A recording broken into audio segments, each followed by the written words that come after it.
नमः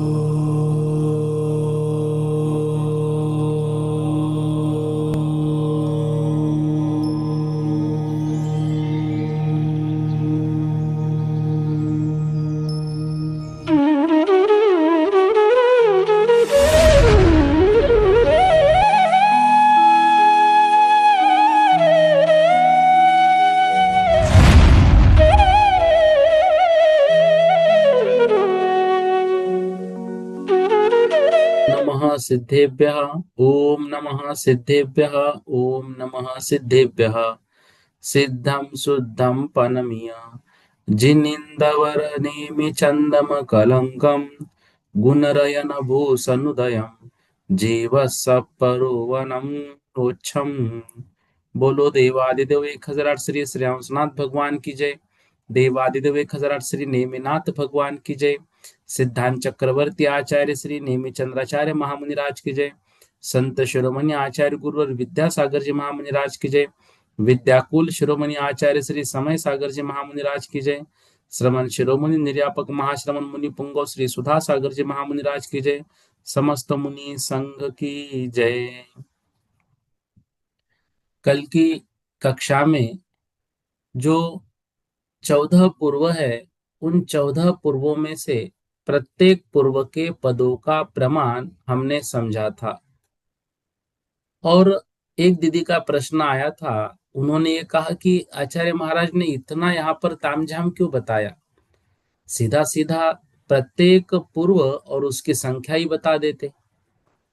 सोचिए, इन ग्रंथों की रचना हम जैसे अज्ञानी श्रावकों के लिए की गई है।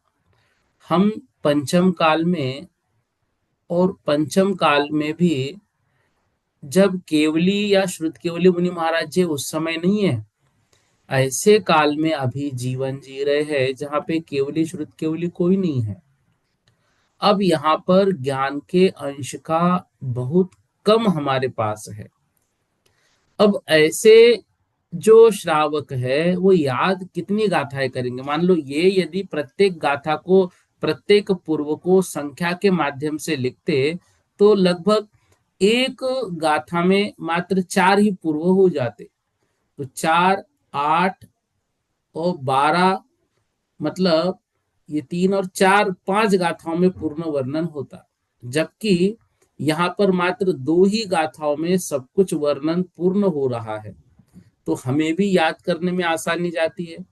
आचार्य महाराज भी जो लिख रहे हैं वो कम शब्दों में अधिक ज्ञान मिलता है, इसलिए इसको इस तरह से लिखा गया है।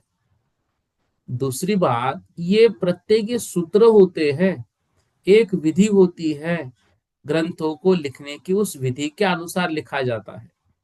जैसे हम जब परीक्षा में गणित का पेपर देते हैं तो सीधा सीधा गणित के बाद उत्तर लिख के आए तो हमको टीचर आधा मार्क देते हैं।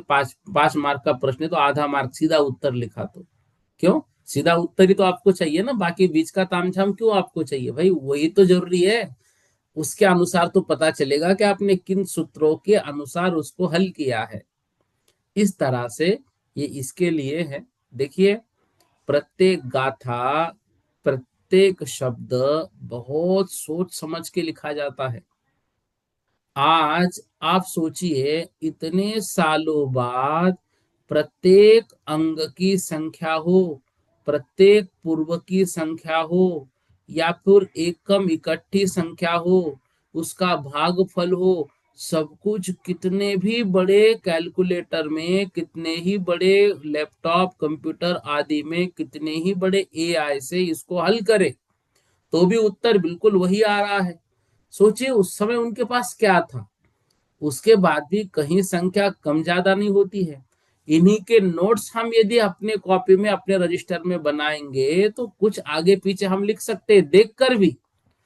तो उन्होंने उस समय जब लिखा होगा तो एक बार नहीं, 2 बार नहीं, 10 बार नहीं, 100 बार सोच के लिखा है। कई सारी गाथाएं हो सकता है कि लिखने के बाद उन्होंने मिटा दी हो, और उन गाथाओं का सार नहीं, इतनी गाथाएं आवश्यक नहीं है, उसको 1-2 गाथाओं में हम बिठा सकते हैं, तो उन्होंने उसको संक्षेप किया हुआ होगा।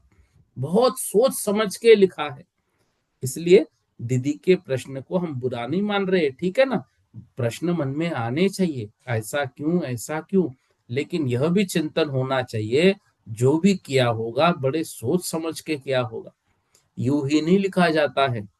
हम आज एक टेक्स्ट मैसेज 3 लाइन का लिखते हैं तो 10 बार सोचते हैं और फिर उसके बाद उसको भेजते हैं, उसके बाद भी कुछ गलती निकलती है, बताइए। शादी के कार्ड में 10 अक्षर होते हैं, उसमें गलती निकलती है। अब इतने बड़े ग्रंथ को लिख रहे हैं और जान रहे हैं कि इसके बाद जो है यही सब कुछ है, तो कितना सोच समझ के उन्होंने लिखा होगा, बहुत मेहनत लगी है। ठीक है, आइए 365 और 366 नंबर की गाथा को हम एक बार देखते हैं। यहाँ पर कल जो संख्या बताई थी, पन्न, अट्ठ दाल, पनतीस, तीस, पन्नास, पन्न, तेर सदम। पन्न मतलब 50, अट्ठ दाल यहां से शब्द निकलेगा। यहाँ पर अट्ठ दाल का मतलब होता है 48, ठीक है ना। पन्नस के बाद शब्द क्या आया, पन्न, पन्न मतलब 50, 50 के बाद जो है अट्ठ दाल, ठीक है, अट्ठ दाल मतलब 48, समझ रहे हैं। इसके बाद जो है यहाँ पर पन्न, अट्ठ दाल, पनतीस, 35, तीस मतलब 30, पन्नास मतलब 50, फिर पन्न मतलब 50, तेर सदम मतलब 1300, नऊदी मतलब यहाँ पर 90, दुदाल मतलब 42, ऐसे पूर्व। पन्नवन्ना, पन्नवन्ना मतलब यहाँ पर जो 5, ठीक है ना, पूर्व के बाद पन्नवन्ना, पंच पंचाशत, और फिर तेरस सयाइम मतलब 1300, इस तरह से।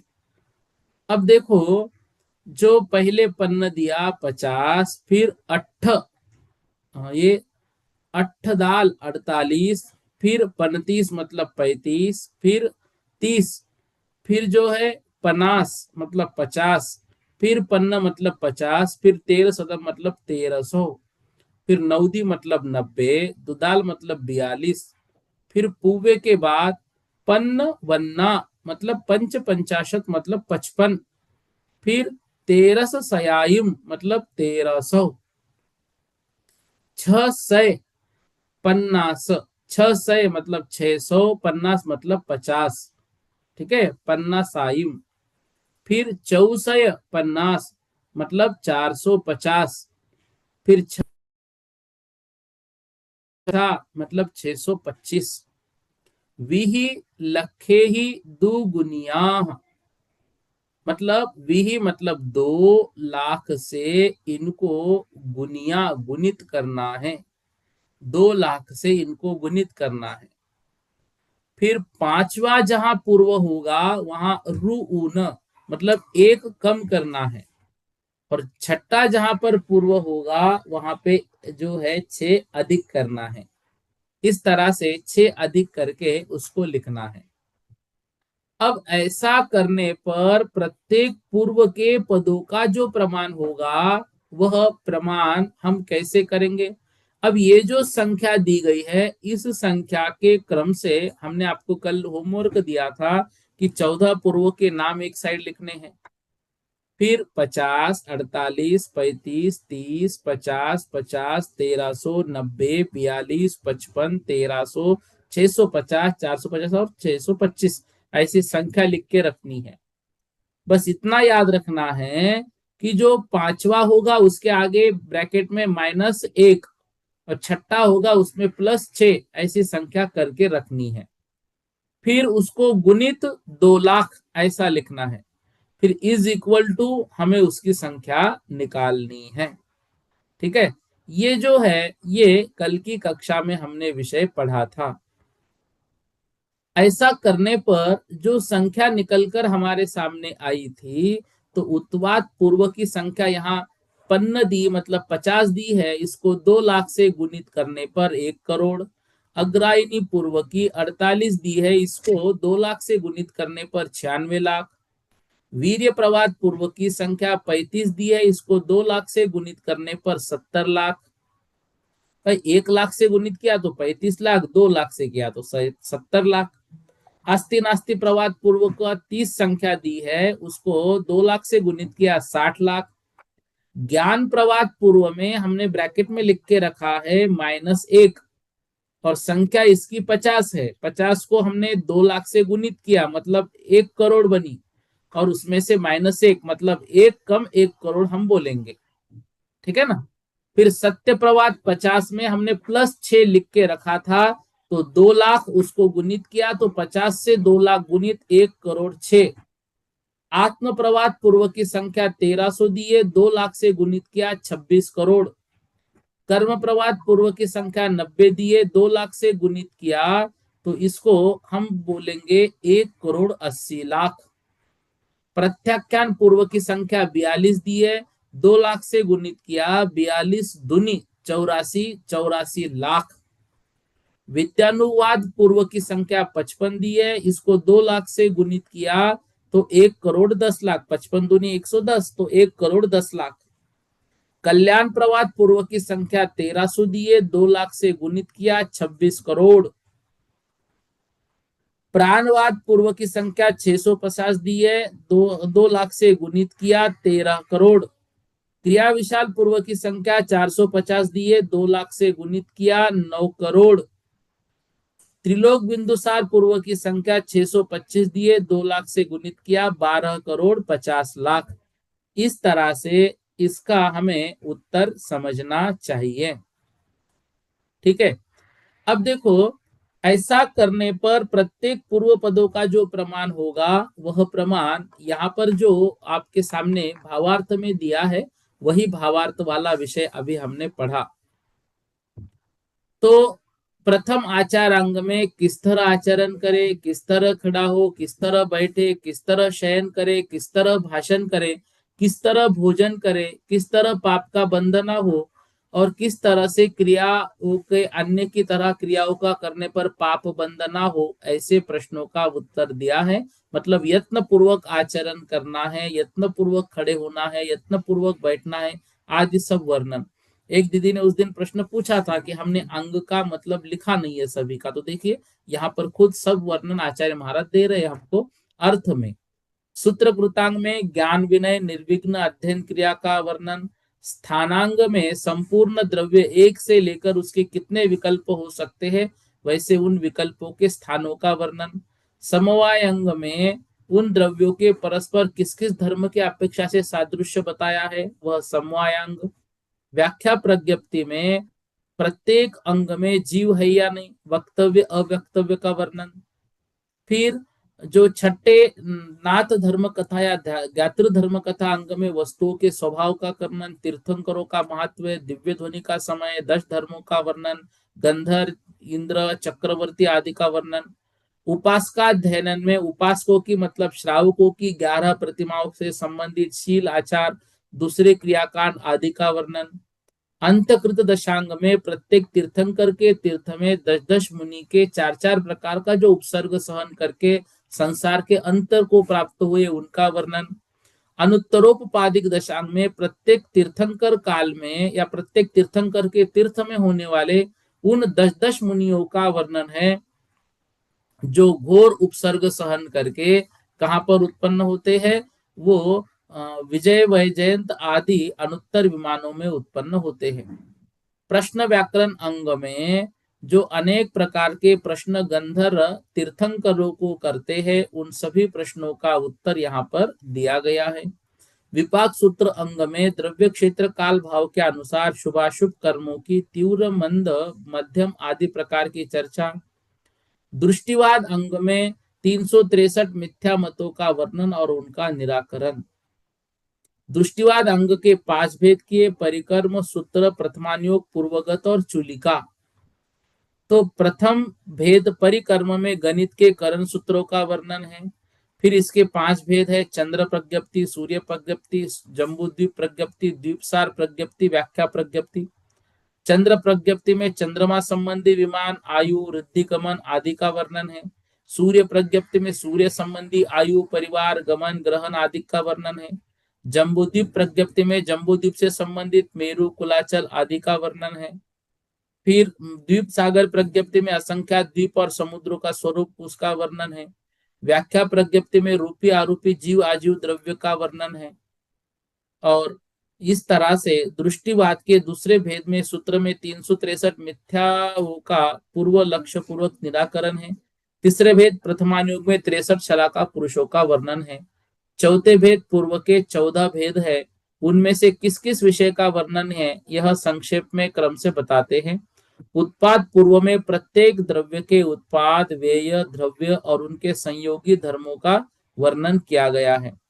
अग्रायनी पूर्व में द्वादशांग के प्रधानभूत 700 सुनय दुर्नय पंचास्तिकाय षड द्रव्य सप्त तत्व नव पदार्थ आदि का वर्णन है। वीर्यानुवाद पूर्व में आत्मवीर्य परम वीर्य उभय वीर्य काल वीर्य तपो वीर्य गुण वीर्य पर्याय वीर्य आदि का वर्णन है। अस्ति नास्ति प्रवाद पूर्व में स्याद अस्ति स्याद नास्ति सप्त भंग का वर्णन है। ज्ञान प्रवाद पूर्व में मति श्रुत अवधि मन पर्य, जैसे हम ज्ञानाधिकार यहाँ पर पढ़ रहे थे, सब कुछ वर्णन उस ज्ञान प्रवाद में पढ़ने को मिलेगा। सत्य प्रवाद में 8 प्रकार के शब्द उच्चारण के स्थान, 5 प्रयत्न वाक्य संस्कार आदि शब्दों का कैसे कैसे प्रयोग करें, सब वर्णन उसमें दिया गया है। आत्म प्रवाद में आत्मा के कर्तृत्व आदि का वर्णन है। कर्म प्रवाद में मूलोत्तर प्रकृति उनका बंध उदय उदीर्णा आदि के अवस्थाओं का वर्णन है। प्रत्याख्यान पूर्व में नाम स्थापना द्रव्य क्षेत्र काल भाव पुरुष के सहनन आदि का वर्णन है। उसके बाद विद्यानुवाद प्रवाद में अंगुष्ट प्रसेना आदि 700 अल्प विद्या रोहिणी आदि 500 महाविद्याओं का वर्णन है। जो आपकी व्याख्या में वर्णन दिया है ना, वही पढ़ रहा हूं मैं। विद्यानुवाद प्रवाद में अंगुष्ट प्रसेना आदि 700 अल्प विद्या रोहिणी आदि का वर्णन किया गया है। कल्याणवाद में तीर्थंकरादि के गर्भावतरण से कल्याण उनके अनेक पुण्य कर्म षोडश भावना आदि का वर्णन किया गया है। ठीक है। फिर जो अगला है, मतलब इसमें तो जो कल्याण पूर्व है उसमें सब कुछ वर्णन आएगा।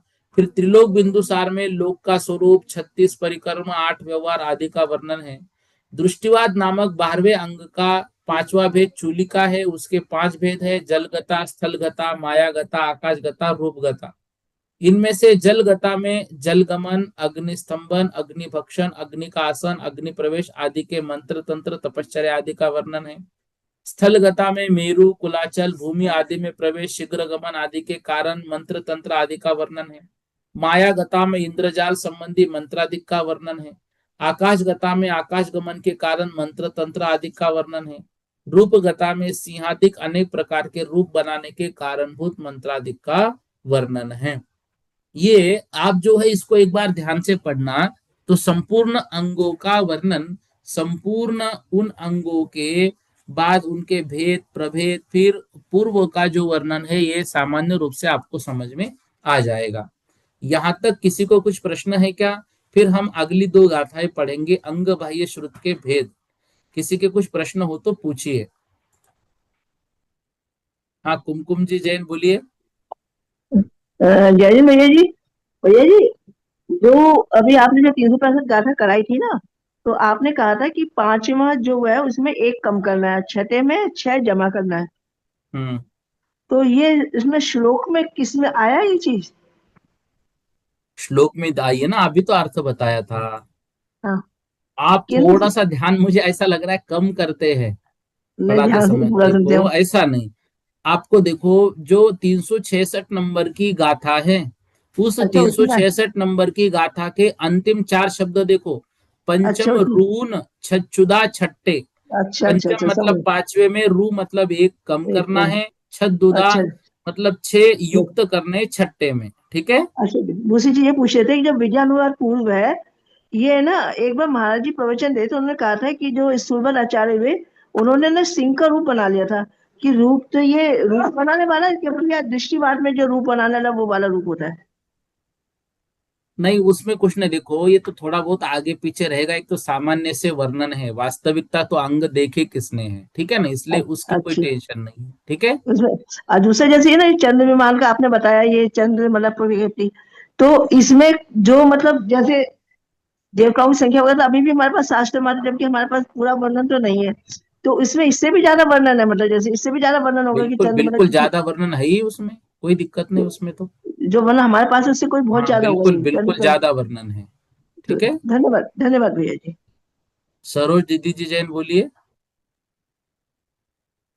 जय जिनेन्द्र भैया जी। जय जिनेन्द्र। भैया जी, जैसे उसने बताया 5 में 1 कम करना, तो 5 में से 50 आ रहा है, तो 50 में अपन 1 कम कर देंगे तो 49 होएगा। ना ना ना, ऐसा नहीं। पांचवे की जो पूर्ण संख्या आएगी उसमें से एक कम।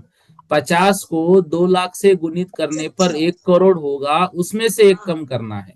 अच्छा, उसमें से 1 कम करना है। हाँ, और भैया जी फिर 49 में इतना, से एक कम नहीं करना है। और भैया जी भावार्थ में आपने जो इतना पढ़ाया, तो भैया हमें तो याद कैसे करेंगे, याद तो रहेगा ही नहीं नहीं, फिर देखो इतना। देखो, ये परीक्षा में पूछा नहीं जाएगा, एक सामान्य रूप से द्वादशांग में क्या वर्णन ये बताया गया है। अच्छा ठीक भैया है जी, ना, तो ये तो भाई जो जो उस ग्रंथ में, ये तो मैंने उस दिन शॉर्टकट में आपको सब बोल दिया था।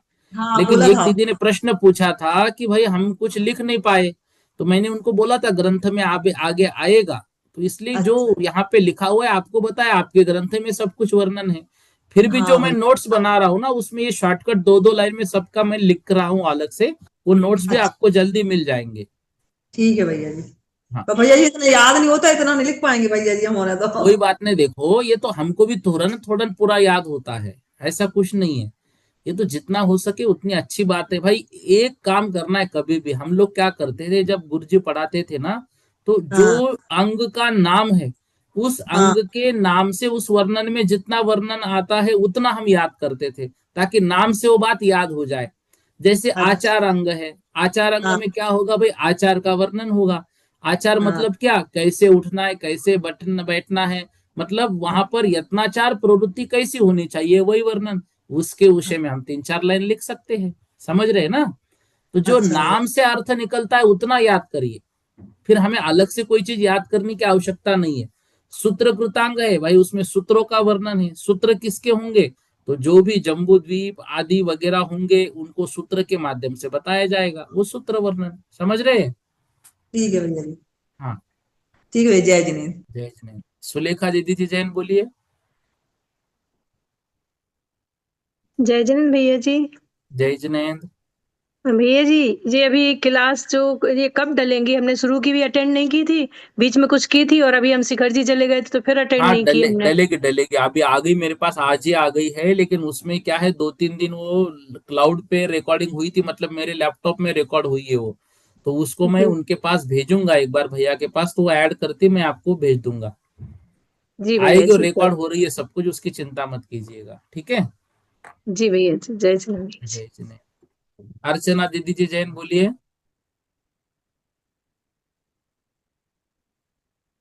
अर्चना दीदी जी जैन अनम्यूट कीजिए, अर्चना जी जैन। जय जिनेन्द्र भैया जी। जय जिनेन्द्र बोलिए। आवाज। जय बोलिए। जिनेन्द्र भैया जी। बोलो ना जय जिनेन्द्र, प्रश्न जय पूछिए आप। जिनेन्द्र। हाँ भैया जी हाँ, वो 352 नंबर की गाथा का अर्थ समझ में नहीं आ रहा था भैया जी। किसका। 300 नंबर, 352 नंबर की गाथा, जो 64 मूल वर्ण है ना, वो अर्थ समझ में नहीं आए ये वाले। सुनो सुनो ना, ये आप व्हाट्सएप पे डाल देना, आप, मैं उस पे बता दूंगा। अभी इससे संबंधित तो कोई प्रश्न नहीं है ना। आपकी शंका जो है ना, वो है ना व्हाट्सएप पे भैया जी? डाल देना। इससे है ना अभी अभी जो विषय चल रहा है ठीक है उससे भाई। संदर्भित कुछ है तो पूछिए। ठीक है भैया जी, चौथे भेद पूर्व जो भेद है ना, जो शास्त्र सुनाए क्या है, प्रधान रूप शास्त्र सुनाए का से क्या होता है? जैसे से सत किसका। द्रव सात तत्व, ये तो समझ में आ गए हैं। इसी नंबर पेज पे अभी जो लास्ट पैराग्राफ पढ़ाया ना आपने, चौथे भेद पूर्व की 14 भेद का। हाँ, बोलिए ना, क्या क्या क्या समझ में नहीं आया उसमें। इसमें जो शास्त्र सुनाए लिखा है, इसका तो क्या होता है? प्रधान रूप शास्त्र सुनाए, दो प्रधान रूप दशांग से। के हाँ अग्रणी बोल। पूर्व, दो दशांग में प्रधान रूप शास्त्र सुनाए तथा द्रोण पंचाशी का सब, ये तो समझ में, शास्त्र सुनाए क्या होता है जी? जो लास्ट ये का पैराग्राफ अभी आपने पढ़ा। लास्ट पैराग्राफ ना। हाँ, 175 पेज पे है जो, 75 ही तो, 175 तो नहीं, 186 चल रहा है नहीं लास्ट पे तो। नहीं, 185 पेज जो है भैया जी। हाँ, जो चौथी लाइन में, तीसरी लाइन आखिरी, वाक्य संस्कार वाली 716 बोल रहे क्या आप?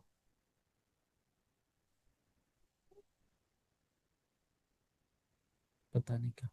हाँ, डीसीजी जैन बोलिए। अर्चना दीदी, आपका प्रश्न समझ में नहीं आया मुझे, आप उसको एक बार लिख के अंडरलाइन करके व्हाट्सएप भेज दीजिए, मैं आपको उत्तर भेज दूंगा। डीसीजी भैया जैन जी, बोलिए। भैया जी आपकी कोई वीडियो नहीं मिल रही हम लोगों को, क्या बात है? ये हम लोग को कैसे वो करें अब रिकॉर्डिंग? वो एक्चुअली क्या है, जो वो शुभम भाई जो रिकॉर्डिंग करता है ना, ये तो हम ले रहे हैं कक्षा जालना महाराष्ट्र से।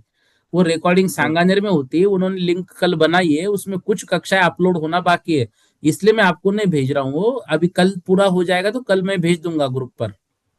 हाँ, मतलब एक भी रिकॉर्डिंग नहीं मिली हम लोगों को, नहीं आप नहीं, कह रहे ठीक है ठीक भेजें। है, कल हो जाएगा वो। ठीक है। हाँ हाँ। पूर्णिमा दीदी जी जैन बोलिए। जय जिनेन्द्र भैया जी। भैया जी, हाँ, उत्पाद पूर्व की 50 अग्रणी की इसकी मतलब नंबर याद करने पड़ेंगे, ये ना ना कैसे ना, लगा? और ये देखो, गाथा का अर्थ हमको निकालते आना चाहिए बस। संपूर्ण याद नहीं किया तो भी चलेगा, गाथा का अर्थ निकालते आना चाहिए। अच्छा, चलो हाँ ठीक है। जी। आभाजी जैन बोलिएगा।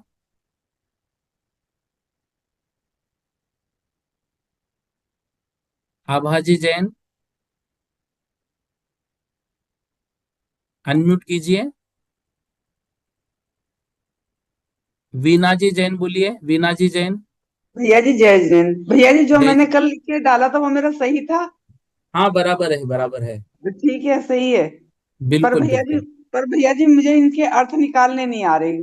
जैसे अचारांग है, उपाद, वो सुतकर देखो, तंगे। थोड़ा थोड़ा थोड़ा बार बार पढ़ने से आएगा, एक बार में तो नहीं आएगा ना, धीरे धीरे करना पड़ेगा, बार बार अभ्यास। अच्छा अच्छा अच्छा, हाँ मेरे हाँ। को मैंने बहुत कोशिश करी, मेरे से निकले हाँ नहीं ठीक है, इनके अर्थ। धीरे धीरे आ जाएगा, कोई नहीं, ठीक। अच्छा अच्छा अच्छा, हाँ, ठीक है। कल्पना दीदी जी बोलिए। जय जिनेन्द्र भैया जी। जय जिनेन्द्र। भैया जी, जैसे राजा शिराणिक ने वो पूछे थे गौतम गंधर से वो 60,000 प्रश्न, तो वो हम्म। कौन से अंग में आएंगे फिर जी? प्रश्न व्याकरण अंग में। प्रश्न व्याकरण अंग में, हाँ, अच्छा। जी। ठीक है। जी भैया जी, जय जिनेन्द्र भैया जय जी। जिनेन्द्र। देखिए, एक प्रश्न मैं सबसे उम्मीद कर रहा था, वो प्रश्न किसी ने नहीं पूछा, मैंने इसलिए वक्त भी दिया सभी को।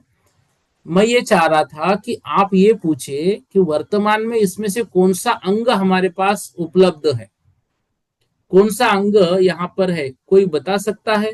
वही रेज हैंड करे, वो डबल रेज हैंड करे कि कौन सा अंग। अभी देखो, हमने ये 12 प्रकार के अंग पढ़े, जो पूर्व पढ़े, वर्तमान में क्या कोई है हमारे पास कोई अंग का वर्णन?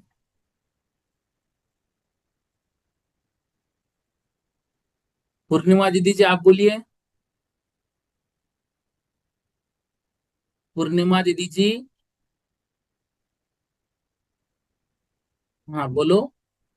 जय जिनेन्द्र भैया, अभी तो हाँ, मेरे हिसाब से अंग बाह्य में जैसे सामायिक है, 24 भगवान की स्तुति है, ये अपन कह सकते हैं। वंदना है, प्रतिक्रमण है, या तो फिर ये अंग प्रश्न। प्रविष्ट में। हाँ, अंग प्रविष्ट में तो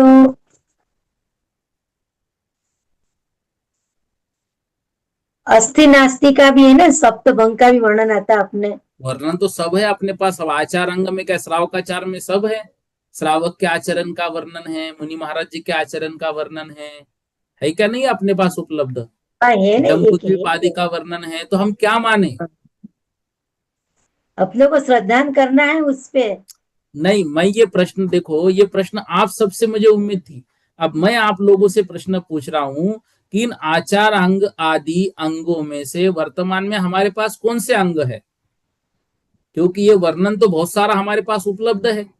जो जो वर्णन प्रत्येक अंग का आचार्य महाराज यहाँ पर बता रहे, इसमें ये वर्णन है, तो ये बहुत सारा तो है, तो कौन सा अंग हमारे पास है? ज्ञात कथा आएगा, ज्ञात धर्म कथा। अच्छा, तीर्थंकर की जो कथा है वो हाँ, ज्ञातपुरी धर्म पंच कथा कल्याण अंग का है वर्णन हमारे अपन पास। सुनते हैं ना हम। उपासक का ध्यान भी आएगा, क्योंकि अपन प्रतिमाओं का पालन करते राहुओं हैं। का वर्णन हमारे पास है, तो उपास का ध्ययन अंग होगा, ऐसा आपका कहना है, ठीक है। हाँ। हाँ चलो, अब देखो ध्यान से सुनो, ये विषय बहुत बढ़िया विषय, इतना हमने द्वादशांग अंग के विषय में सुना। कभी भी कोई भी इस विषय में प्रश्न पूछे, ये उत्तर हमको आना चाहिए, साथ ही हमको भी ये जानकारी होनी चाहिए द्वादशांग में से या पूर्व का जो वर्णन यहाँ पर दिया है, इसमें से कोई भी ग्रंथ अभी हमारे पास उपलब्ध नहीं है। कोई भी ग्रंथ हमारे पास अभी उपलब्ध नहीं है, कोई भी ग्रंथ नहीं है। और इससे जो जो शास्त्र हमको ऐसे लगते कि ये वर्णन हमने इस शास्त्र में पढ़ा है, ये तो है अंग, ये उस अंग का वर्णन नहीं है, या वो शास्त्र हम उस अंग का है, ऐसा नहीं कह सकते।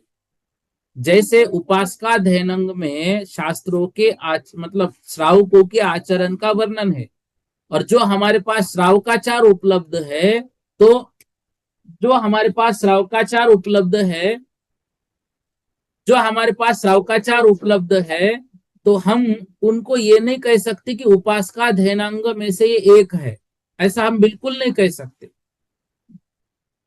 सब लोग समझ रहे मैं क्या कहना चाह रहा हूं? मैं ये कहना चाह रहा हूं 12 अंगों में से एक भी अंग हमारे पास उपलब्ध नहीं है, और इससे संदर्भित यदि कोई शास्त्र में वर्णन है तो हम उस अंग का ये शास्त्र है, ऐसा भी नहीं कह सकते। हम ऐसा भी नहीं कह सकते हैं कि उस अंग का एक अंश इस शास्त्रों को हम मान ले, नहीं कह सकते। भाई श्रावकाचार को हम उपासकाध्ययन का एक अंश मान ले, नहीं कह सकते। हम क्या कहेंगे, ध्यान से सुनो, सिद्धांत क्या बनाएंगे हम? सिद्धांत ये बनाएंगे, मान लो मिठाई की कोई बहुत बड़ी दुकान है, और उस मिठाई के दुकान पर सैकड़ों प्रकार की मिठाइयां रखी है। हमने उस मिठाई वाले दुकानदार को कहा, भाई सभी में से थोड़ी थोड़ी मिठाई निकालो। अब सभी में से थोड़ी थोड़ी मिठाई उसने निकाली। अब वो मिठाई भी जो है लगभग 3-4 किलो की बन गई, क्योंकि बहुत सारी मिठाइयां उसके पास थी। अब हमने उसको बोला, सुनो, अब इसमें से हमको 100 ग्राम मिठाई दे दो। पूरे दुकान में से जितनी मिठाइयां थी, उन मिठाइयों को पहले थोड़ा थोड़ा करके इकट्ठा किया। अब उसमें से भी मात्र 50 ग्राम मिठाई हमने या 100 ग्राम मिठाई खरीदी। यूं समझना, संपूर्ण द्वादशांग में से उतना ही ज्ञान अभी हमारे पास है, उतना ही ज्ञान। कोई भी अंग का ज्ञान अभी हमारे पास नहीं है। सभी अंगों से थोड़ा थोड़ा ज्ञान उपलब्ध होके जो ज्ञान हमारे आगे की आचार्य परंपरा याद रख पाए हैं, उतना ही ज्ञान हमारे पास है। ये विषय बहुत अच्छे से याद रखना, बहुत अच्छे से, ठीक है। इसलिए ये मतलब प्रश्न हम जब जब ये बातें पढ़ते हैं, या द्वादशांग का वर्णन हम जब जब पढ़ते हैं, तो ये सारी बातें हमारे पास आएगी। और हमको ऐसा लगा क्या कि भाई तत्वार सूत्र में ये वर्णन दिया है, 7 तत्वों का वर्णन दिया है। अब 7 तत्वों का वर्णन जो है वो किसके स्थानांग में है? स्थानांग में 7 तत्वों का वर्णन है, तो क्या ये तत्व सूत्र स्थानांग का ग्रंथ माने? सूत्र में है तो क्या सूत्रांग का ग्रंथ माने? इसमें समय का भी वर्णन है तो समयांग का ग्रंथ माने? ऐसा बिल्कुल नहीं। संपूर्ण ग्रंथों में से थोड़ी सी ही बात बस आगे के आचार्यों के पास आई थी, उतना ही ज्ञान हमारे पास है। किसी भी अंग का ज्ञान हमारे पास नहीं है, किसी भी पूर्व का ज्ञान हमारे पास नहीं है। उसमें से बहुत थोड़ा सा है, बस 50-100 ग्राम की उतनी मिठाई। और उतनी मिठाई भी हम घर लाए तो वो मिठाई हमने सबको बांट दी, परिवार वालों को। उतनी मिठाई भी हम नहीं खा पाए, समझ रहे? तो ये ग्रास मात्रा हमारे पास आया है, ऐसा समझना। ये बिल्कुल याद रखना। मतलब श्रुतक ज्ञान को हम पढ़ रहे हैं, श्रुतक ज्ञान का उपसंहार अभी हम करने वाले हैं, तो यह विषय हमारे ज्ञान में होना चाहिए। ये ग्रंथ में नहीं मिलेगा आपको। बात समझ रहे हैं? ये बहुत पते की बात है, और बहुत अच्छे से इसको याद रखना कि जो हम पढ़ रहे हैं ये बिल्कुल उसका सार रूप में थोड़ी सी बात है। समझ में आ रहा है? तो इसको इस तरह से याद रखना, इस तरह से समझना, क्योंकि जब जब हम उस ग्रंथ की व्याख्या याद करेंगे कि आचार अंग में क्या वर्णन है, तो आचरण का वर्णन है, फिर हम मूलाचार को लगा देंगे कि आचार अंग का मूलाचार ग्रंथ है, क्योंकि उसमें मुनियों के आचरण का वर्णन है, तो आचार अंग में भी तो वही वर्णन है।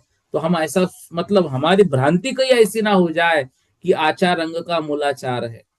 समझ में आ रहा है पूर्णिमा दीदी जी? जो आपने उत्तर दिया एक सोच से हमने ये कहा, देखो ये मन में आता है कि ऐसा ऐसा है, लेकिन ये बिल्कुल ऐसे याद रखना है कि नहीं, कोई भी अंग अभी हमारे पास उपलब्ध नहीं है, कोई भी अंग नहीं है। इस तरह से ये सिद्धांत बनेगा, ऐसा सिद्धांत बना के ही काम हमको करना है। आइए एक गाथा हम पढ़ लेते हैं। अंग बाह्य श्रुत के भेद जो है 367 और 368 नंबर की गाथा में है। ये दोनों गाथाएं आज हम पढ़ लेते हैं, फिर हम आगे चलेंगे। 367 नंबर की गाथा स्क्रीन पर है, देखो। सामाय चौ विसत्थम,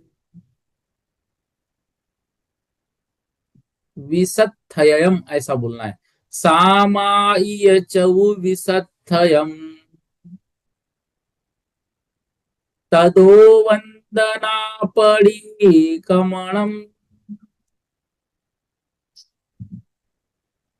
तदो वंदना पड़ी कमनम, वेन इयं किदियम, वेन इयं किदियम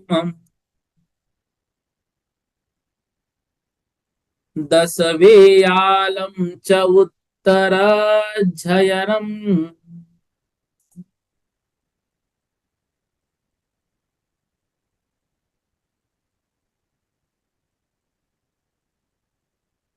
दशवेयालं च उत्तराध्ययनम्।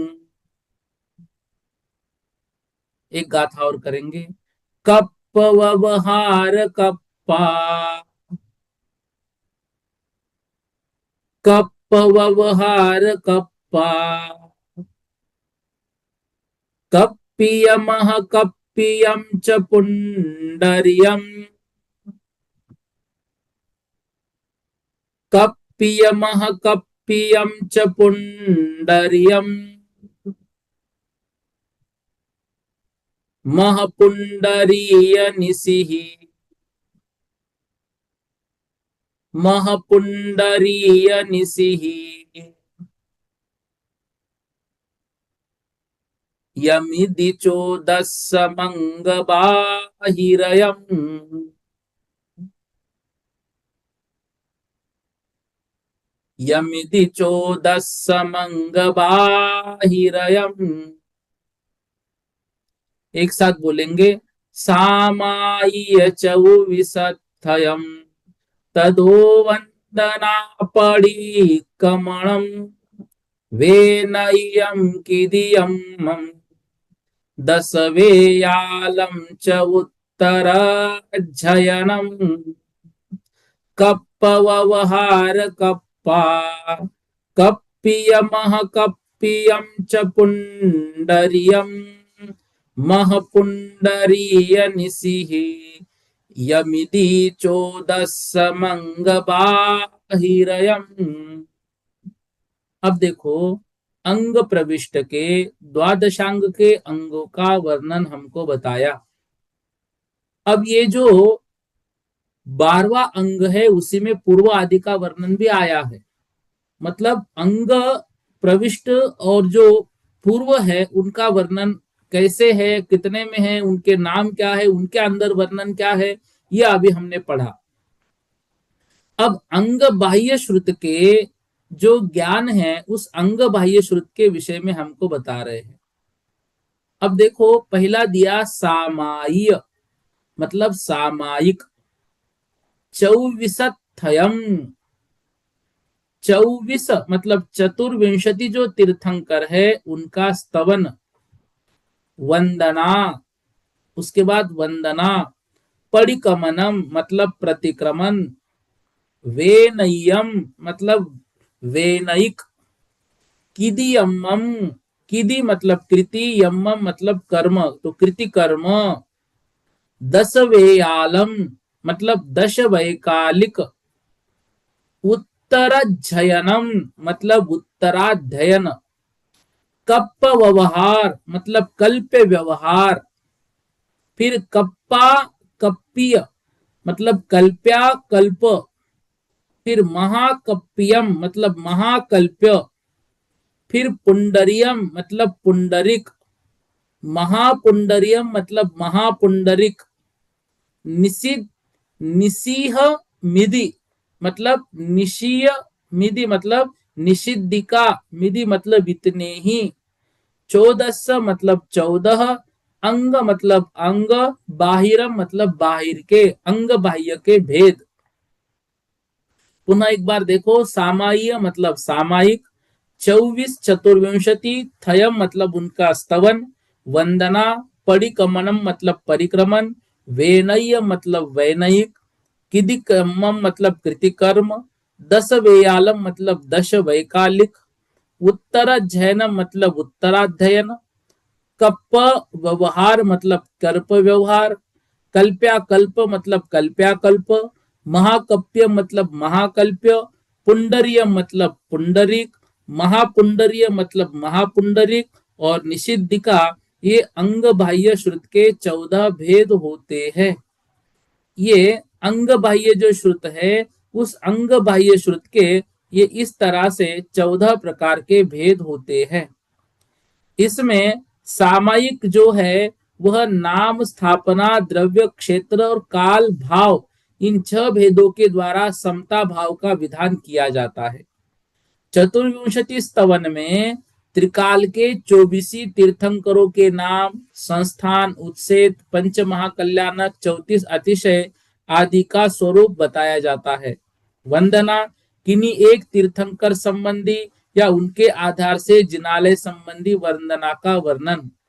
प्रतिक्रमण, इसमें प्रमादकृत दोषों के निराकरण, कारणभूत प्रतिक्रमणों का विस्तृत वर्णन। दैवसिक, रात्रिक, इर्यापथिक, पाक्षिक, चातुर्मासिक, संवत्सरिक, औत्तमार्थिक मतलब संलेखना के समय का प्रतिक्रमण का वर्णन होता है। वैनयिक में 5 प्रकार के विनय का विस्तृत वर्णन है।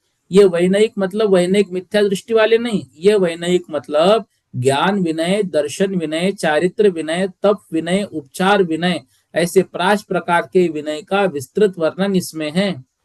कृतिकर्म मतलब अरिहंत सिद्ध आचार्य उपाध्याय साधु, जिन धर्म, जिनागम, जिन चैत्य चैत्यालय, इन 9 देवताओं के वंदना की विधि इस शास्त्र में बताइए कृतिकर्म। 10 वैकालिक, इसमें धर्म प्रशंसा, आचार कथा, तपो विनय आदि के भेद से 10 विशिष्ट काल में होने वाले विशिष्ट आचरणों के क्रियाओं का वर्णन है। मुनियों के आचार तथा आहार शुद्धि आदि का भी वर्णन है। उत्तराध्ययन में देव, मनुष्य, तिर्यंच, अचेतनकृत 4 प्रकार के उपसर्ग, 22 प्रकार के परिशह आदि विधि का वर्णन है और परिशह पर विजय प्राप्त करने वाली भावनाओं का भी वर्णन है। कल्प व्यवहार मतलब साधुओं के योग्य आचरण एवं अयोग्य आचरण क्या है और अयोग्य आचरण के बाद कौन सा प्रायश्चित दिया जाता है, ये कल्प व्यवहार में आता है। कल्पाकल्प में द्रव्य, क्षेत्र, काल भाव के अनुसार मुनिगणों के योग्य और अयोग्य क्रियाओं का वर्णन। महाकल्प में काल और सहनन का आश्रय लेकर साधुओं के योग्य द्रव्य, क्षेत्रादि का वर्णन। पुंडरिक में चारों प्रकार के देवों के उत्पत्ति के कारण रूप दान, पूजा, तपश्चरण आदि का वर्णन। महापुंडरिक में प्रतीन्द्र रूप महाविशिष्ट देवों के उत्पत्ति के कारणभूत तपों का वर्णन। निषिद्धिक में प्रमादजन्य दोषों के निराकरण करने के लिए जो निषिद्धि की जाती है उसका वर्णन किया है। तो अंग बाह्य के कुल अक्षर कितने होते हैं, तो हमने पढ़ा था 8,01,08,175। 8,01,00,000 जिसका हमने भाग नहीं जा सकता था वो लिए थे, तो 8,01,08,175 अक्षर इसमें हैं। इस प्रकार से ये मतलब अंग बाह्य जो है, उस अंग बाह्य के विषय में हमने यहाँ पर एक गाथा पढ़ी। अब जो है अंतिम उपसंहार के रूप में जो है श्रुतक ज्ञान की यह गाथा है, इस गाथा को भी अभी हम कंप्लीट कर लेते हैं। फिर जो है आगे कल थोड़ा सा एक सामान्य रूप से रिवीजन लेकर हम आगे बढ़ेंगे। एक गाथा देखो 369 नंबर की। सुध केवलम चनानम दोन्नी विसरिसानि होन्ति बोहादो दोन्नीवी सरिसानि होन्ति बोहादो सुदनानं तु परोक्षम् सुदनानं तु परोक्षम् पच्चखं केवलं नानम् पच्चखं केवलं नानम्। एक साथ बोलिए, सुद केवलं च नानम् दोन्नीवी सरिसानि होन्ति बोहादो सुदनानं तु परोक्षम् पच्चखं केवलं नानम्। अर्थ देखिए, सुद केवलम च नानम, श्रुत केवल ज्ञान। अब श्रुत ज्ञान और केवल ज्ञान दो शब्द लेंगे। सुदम नानम केवलम च नानम, मतलब श्रुत ज्ञान और केवल ज्ञान। दोनों भी सरिसानी मतलब सदृश है। भूंति बोधादो, बोध के अनुसार, मतलब यदि ज्ञान की अपेक्षा से बात की जाए तो श्रुत ज्ञान और केवल ज्ञान सदृश ही है। देखो बहुत बड़ी बात कह रहे हैं। एक तरफ तो हम ये कह रहे हैं कि आचारंग हमारे पास उपलब्ध नहीं है, और एक तरफ ये बता रहे कि आचारंग में जो श्रुत ज्ञान का वर्णन, मतलब श्रुत ज्ञान जो आचारंग के माध्यम से हमको पता चल रहा है, वह श्रुत ज्ञान और केवल ज्ञान दोनों ही सदृश है ज्ञान की अपेक्षा से। दोनों में अंतर कैसे है? दोनों में अंतर है, सुदनानम तो परोक्षम पच्चक्कम केवलम नानम। श्रुत ज्ञान परोक्ष है और केवल ज्ञान पच्चक्कम मतलब प्रत्यक्ष है। जिस तरह श्रुत ज्ञान संपूर्ण द्रव्य और पर्याय को जानता है, उसी ही तरह केवल ज्ञान भी संपूर्ण द्रव्य और पर्यायों को जानता है। विशेषता इतनी ही है कि श्रुत ज्ञान इंद्रिय और मन की सहायता से होता है, इसलिए परोक्ष अविशद अस्पष्ट है। इसकी अमूर्त पदार्थों और उनकी अर्थ पर्यायों तथा दूसरे सूक्ष्म अंशों में स्पष्ट रूप से प्रवृत्ति नहीं है, किंतु केवल ज्ञान निरावरण होने के कारण समस्त पदार्थों और उनके संपूर्ण गुणों तथा पर्यायों को स्पष्ट रूप से विषय करता है। कौन? केवल ज्ञान। इस तरह से श्रुत ज्ञान और केवल ज्ञान में अंतर है, अंतर नहीं है। ये दोनों भी बातें बताई है। मतलब श्रुत ज्ञान जो जानता है वही बात केवल ज्ञान जानता है, लेकिन केवल ज्ञान ने जो जाना वो ही परंपरा से श्रुत ज्ञान से हम जान रहे हैं। तो श्रुत ज्ञान परोक्ष हुआ, केवल ज्ञान प्रत्यक्ष हुआ। केवल ज्ञान प्रत्यक्ष है। तो जैसे केवल ज्ञान का विषय अपरिमित है, वैसे श्रुत ज्ञान का विषय भी अपरिमित है। शास्त्र से सबको जानने की शक्ति है, परंतु श्रुत ज्ञान सर्वोत्कृष्ट हो तो भी, मतलब श्रुत केवली भी कोई हो। श्रुत केवली मतलब कौन? संपूर्ण श्रुत का ज्ञान जिनको है, 11 अंग और 14 पूर्व कहा जाता है, वो भी ज्ञान जिनको है, वो श्रुत ज्ञान सर्वोत्कृष्ट जिनको होता है, वे भी सर्व पदार्थों में परोक्ष अर्थात अविषद और अस्पष्ट ही जानते हैं। क्योंकि अमूर्तिक पदार्थों में, सूक्ष्म अर्थ पर्यायों में, अन्य सूक्ष्म अंशों में श्रुत ज्ञान की विशद प्रवृत्ति नहीं होती है। उसमें अवधिक ज्ञान की तरह प्रत्यक्ष रूप नहीं होता है, इसलिए श्रुत ज्ञान परोक्ष है। परंतु केवल ज्ञान प्रत्यक्ष है, विशद है और स्पष्ट रूप से मूर्तिक अमूर्तिक पदार्थ में, स्थूल सूक्ष्म पर्याय में उसका प्रवर्तन होता है। अक्ष अर्थात आत्मा इसके प्रति निश्चित है, किसी पर द्रव्य की अपेक्षा नहीं लगती है, इसलिए इसको प्रत्यक्ष कहते हैं। प्रत्यक्ष का लक्षण विशद और या स्पष्ट होता है। जहां अपने विषय के जानने में कसर ना हो, उसको विशद या स्पष्ट कहते हैं। इस तरह से श्रुत ज्ञान और केवल ज्ञान में प्रत्यक्ष और परोक्ष के लक्षण से भेद है, परंतु विषय की अपेक्षा से यदि कहा जाए तो बिल्कुल उनमें भेद नहीं है। जैसे समंत भद्राचार्य भी देवागम में ऐसा कहते हैं शादवाद जो श्रुतक ज्ञान और केवल ज्ञान ये दोनों सर्व तत्वों के प्रकाशी है, परंतु प्रत्यक्ष परोक्ष के भेद से उनमें भेद है। इन दोनों प्रमाणों में अन्यतम जो एक वस्तु है वह अवस्तु है।